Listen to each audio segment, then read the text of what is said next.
Como estão? Como passaram a semana? Passaram a semana bem? Espero que sim, né? Bom, nós temos estudado algumas coisas a respeito do Evangelho do Senhor Jesus, seu ministério, suas pregações, seus ensinamentos, seus milagres. E ele trazia um ensinamento para nós e para os discípulos através da parábola, né? A parábola é uma história que tem um fundamento de ensino, né?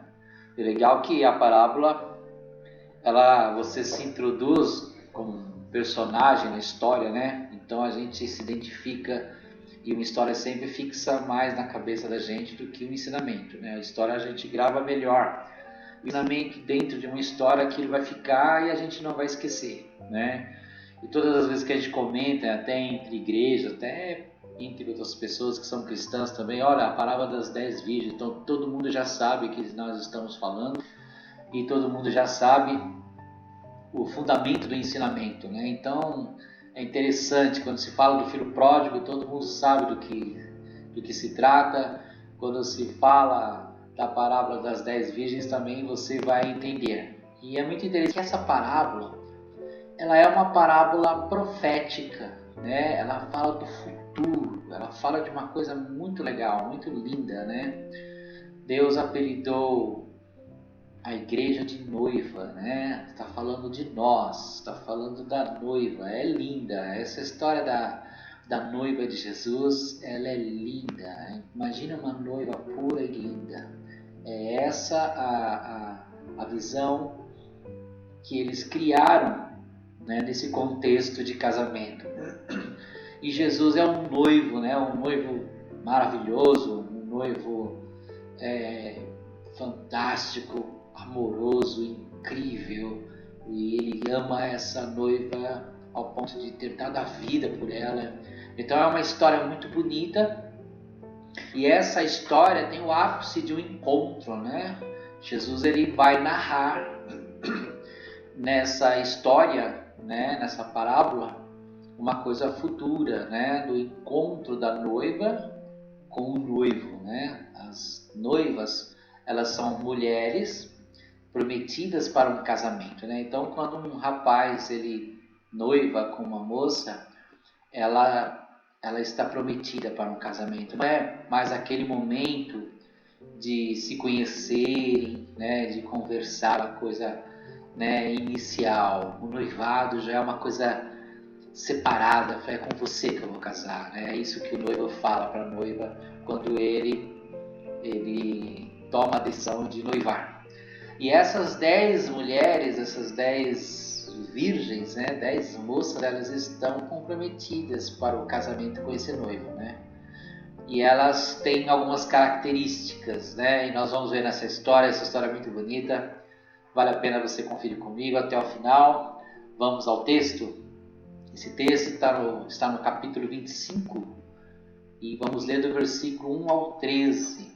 Então Jesus sempre fala em relação ao reino dos céus. Jesus não veio trazer uma religião. Jesus veio apresentar um modelo de governo, que é o seu reino. Jesus é um rei, né? Rei da glória.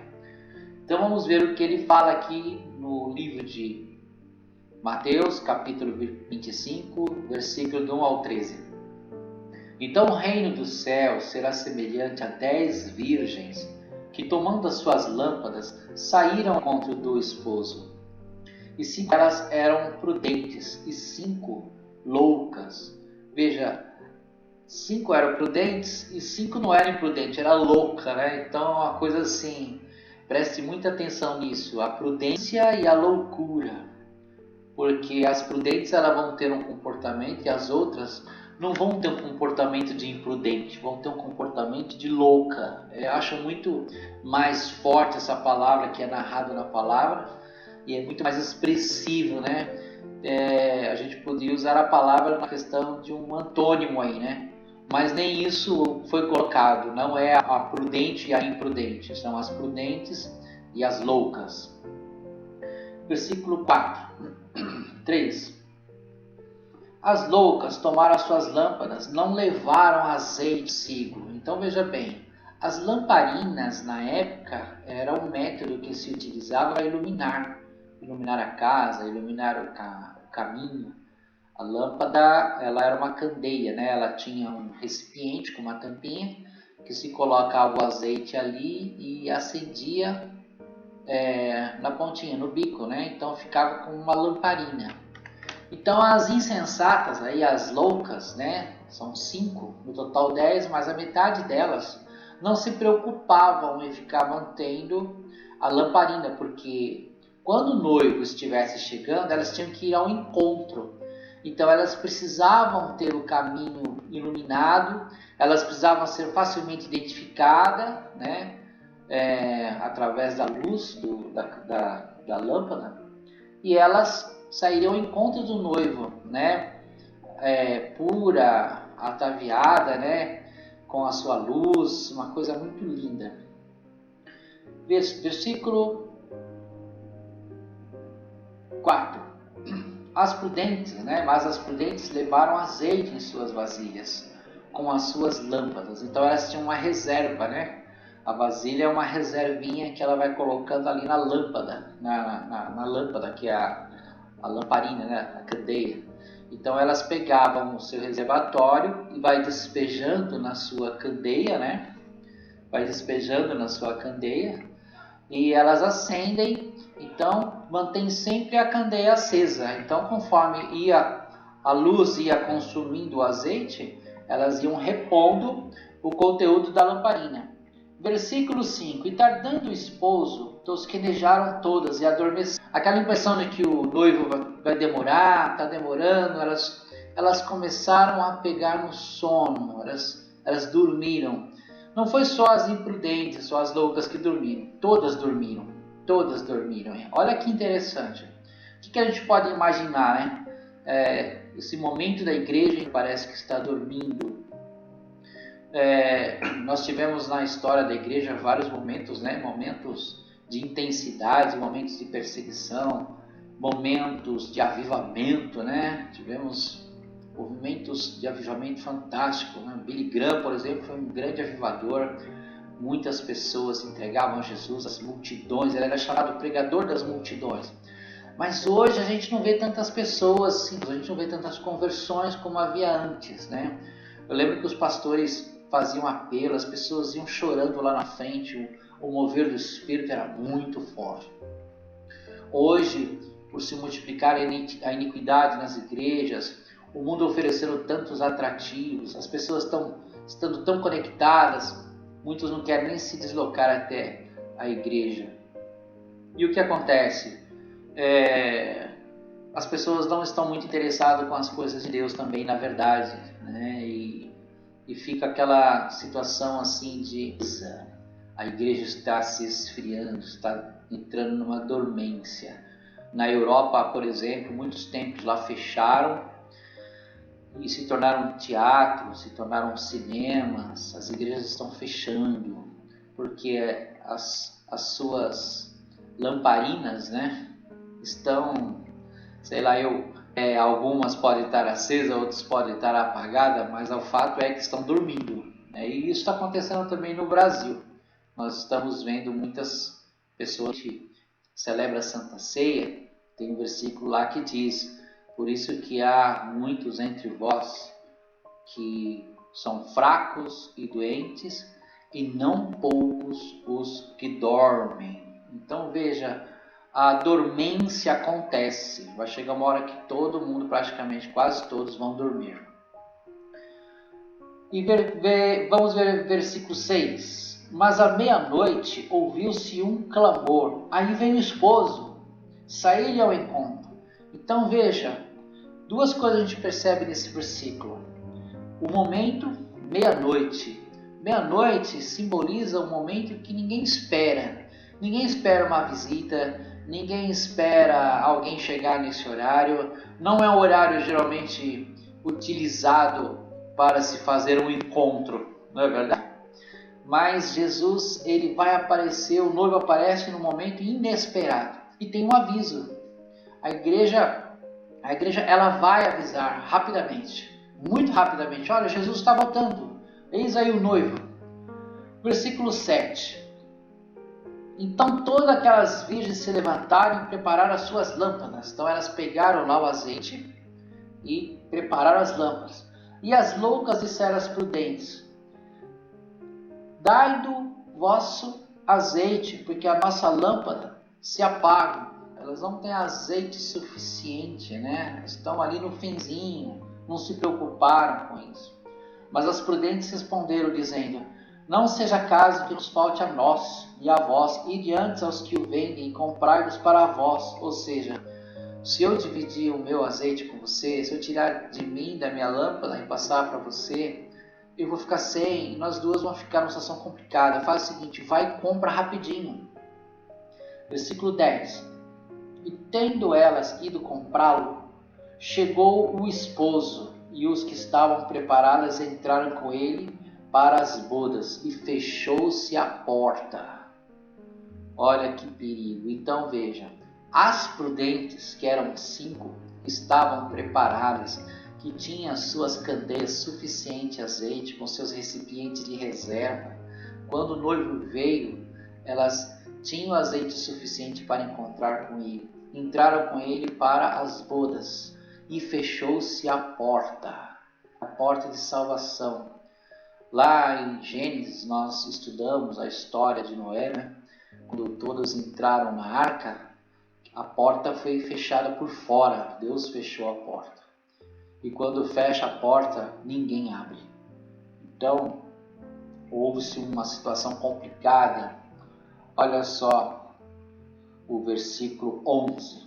E depois chegaram também as outras virgens, dizendo: Senhor, Senhor, abre-nos, né? Senhor, abre a porta, né? Somos nós, somos a noiva, ó, nós estamos com azeite aqui agora, nós fomos lá e estamos preparados para o encontro. Olha que versículo, olha que palavra dura nós temos no versículo 12. E ele respondendo disse: em verdade vos digo que não vos conheço. Meu Deus, que situação complicada. Jesus simplesmente ele ignora tudo o que essas noivas até aquele momento tinham feito. Elas falharam no quesito das lâmpadas, mas na verdade Jesus simplesmente diz para elas: eu não conheço vocês, eu não tenho nada a ver com vocês. Ou seja, vocês não entenderam, vocês foram negligentes, insensatas, vocês foram relaxadas. Não quero me relacionar com pessoas assim. Essa palavra de Jesus realmente foi muito dura e algo assim muito forte, né? E Jesus ele encerra essa história no versículo 13, ele fala assim: vigiai, pois, porque não sabeis o dia nem a hora em que o Filho do Homem há de vir. Então o próprio Senhor Jesus ele está dizendo que ele vai vir novamente, né? Porque quando ele veio a primeira vez, né, as pessoas não acreditavam que o Messias estava entre eles, né? Porventura você poderia acreditar que uma pessoa virgem poderia conceber uma criança, né? Então a história de Maria nesse contexto da primeira vinda de Jesus já foi um milagre inacreditável. As pessoas jamais poderiam acreditar. Não, uma mulher virgem sem nunca ter tido relação com ninguém, como vai poder ter filho? Mas essa profecia do Senhor Jesus se cumpriu, né? Ele foi concebido pelo Espírito Santo de Deus de uma forma estratégica, né? Foi inserido nesse mundo. E a segunda vez também vai ser misteriosa, né? Vai ser de uma forma assim inesperada. E essa história não é um discípulo que está falando, não é um apóstolo, não é um profeta, é ele mesmo que está falando. É o próprio Senhor Jesus que está falando. Olha, o reino de Deus é semelhante a 10 mulheres comprometidas para reinar com ele, para entrar nas bodas com ele. E a gente vê que a insensatez, né, a negligência foi o que trouxe condenação para elas. Tem muita gente pregando por aí: uma vez salvo, sempre salvo. Não, isso não é verdade, isso é uma mentira. Nós não podemos acreditar nesse tipo de coisa, porque essa parábola, essa história que o próprio Senhor Jesus ensina, narra, ele fala que todas estavam comprometidas com o casamento. Todas iam ser levadas. Mas o excesso de confiança delas, não, já sou noiva, ele vem me buscar, independente se eu tiver azeite ou não tiver azeite, ou da forma que eu estiver, mesmo que eu estiver distraída, eu estou comprometida com o casamento, ele me ama, ele vai vir me buscar. Mas não é o que a gente tem aprendido aqui. Então a gente tem que ficar atento no que o Senhor Jesus diz. E o que ele diz aqui é muito, mas muito claro. Você tem que manter sua lamparina acesa. Você tem que ser uma noiva prudente, fiel, esperando o noivo. Em nenhum momento achar que tudo já está resolvido, tá? E muito menos ensinar isso para as outras pessoas. Você não pode ficar falando, uma vez salvo, você está salvo, fica tranquilo, né? Isso daí é uma coisa assim, já está resolvido e pronto, ponto final. Não. O que nós temos aprendido e o que nós temos que passar para outras pessoas que andam no Evangelho com a gente, seja prudente, ore, esteja constantemente buscando azeite do Senhor, porque Ele pode vir a qualquer hora. Ele virá como um ladrão. O ladrão não avisa que vai entrar na casa, né? Ele vai vir de uma forma assim inesperada, né? Então há uma mensagem aí, há uma advertência, um alerta do Senhor Jesus para com a igreja. Muitos dormem nesse tempo que nós estamos vivendo, né? De quarentena. Temos observado que muitos buscam mais a Deus e outros se afastam, né? Existe uma coisa na colheita chamada chacoalhada. É quando a pessoa joga com a peneira para cima, né? O elemento da colheita, não sei se é o trigo, o que é o milho, e a palha se separa, aí ele cai novamente na peneira, ele joga para cima e o vento sopra a palha. Então essa chacoalhada, né, que eles vão fazendo na colheita, vai separando realmente o que é que vai ser ceifado, né, colhido, né? Então os campos já estão brancos, a colheita está se desenhando à nossa frente. É tempo agora de nós andarmos mais com Deus. É tempo agora de buscarmos mais a palavra de Deus. Aí você pode imaginar o que é que traz luz para a minha vida. Como é que é essa questão da lâmpada, né? Como que eu consigo pôr azeite na minha lâmpada? A Bíblia diz que lâmpada para os nossos pés é a tua palavra, né? E luz para os meus caminhos. Então, o que vai ser azeite nas nossas vidas é a palavra de Deus. Então, quanto mais você se habituar com a palavra de Deus, ler a palavra de Deus, se esforçar em compreender, examinar as Escrituras, né? Porque delas procede a vontade de Deus, né? Nós vamos enchendo as nossas lâmpadas. Tem enchido nossas lâmpadas com o óleo do Espírito. O Espírito Santo de Deus se manifesta quando a gente professa a palavra. Então, por exemplo, se você falar algo da forma como João Batista disse naquele momento que Jesus se aproxima, eis o Cordeiro de Deus que tira o pecado do mundo. Essa palavra que João Batista ele professa surge um efeito no mundo espiritual, e o Espírito Santo ele age no momento que a palavra é dita. Então, tudo que é feito através da palavra de Deus, o Espírito Santo de Deus age. Ele sempre agiu em acordo com a palavra proferida. Lá em Gênesis, quando você vê que o mundo está sendo criado, né? E Deus fala lá no comecinho, haja luz, né? Quando ele profere essa palavra, o Espírito Santo entra em ação, ele começa a gerar a luz. E ele começa a dizer, haja a criação de seres vivos, né? Então ele fica como uma incubadora ali, gerando vida. Então a palavra, ela é proferida, ela é dita, ela é executada, o Espírito Santo age no momento, na ação da palavra. E Jesus ele é colocado também no sentido da palavra, no sentido da frase, né? Por isso que ele é chamado de verbo. Se você tem uma frase e você tira o verbo, você tira a ação, né? Nós sabemos que o verbo é a ação da palavra. Então, quando João fala assim, no princípio era o verbo, e o verbo estava com Deus e o verbo era Deus, todas as coisas foram feitas por ele, sem ele nada do que foi feito se fez. Você vai ver que nos versículos seguintes ele é chamado de luz dos homens, né? Então a palavra está relacionada à luz. A palavra está relacionada à luz.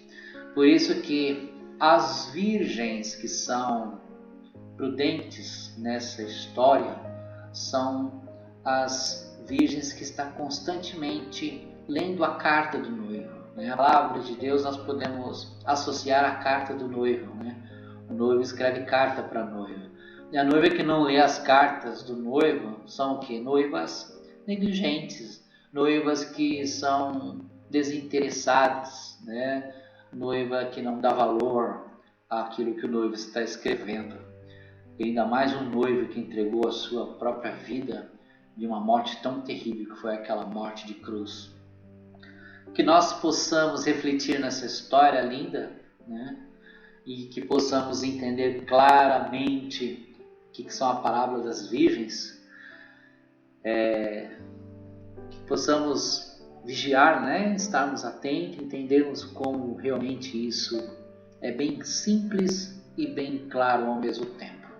Agora veja que nessa ilustração de 10, 5 ficaram e 5 entraram nas bodas do Cordeiro. O que a gente pode imaginar aí nesse número? A metade, né? As pessoas podem falar, Brandão, quantas pessoas você acha que vai ser salva no mundo? Né? Quantos crentes serão salvos em Cristo Jesus? Nessa história aí você vê que é a metade. Agora eu não posso afirmar o número, mas é curioso, né? Como Jesus escolhe os números, escolhe os elementos, escolhe a sua história, que nós possamos fazer parte da metade das prudentes, né? Por isso que é importante nós ensinarmos nossos filhos, mostrarmos para eles a palavra de Deus, que essa de fato é a lâmpada para os nossos pés e luz para os nossos caminhos. Que Deus abençoe você essa semana. Semana que vem a gente vai estudar mais um episódio desses ensinamentos fantásticos do Senhor Jesus. Faça um comentário, né? É legal saber se os meus alunos estão vendo, quem está assistindo essas aulas, quem está comentando alguma coisa, né? Em breve a gente estaremos novamente presencialmente e nós abriremos mais as oportunidades de diálogos, né? Debatendo as ideias, aprendendo em conhecimento, enfim. Crescemos no conhecimento, examinando as Escrituras, porque delas procede a palavra de Deus. Deus abençoe, boa semana, a graça e a paz, meus queridos.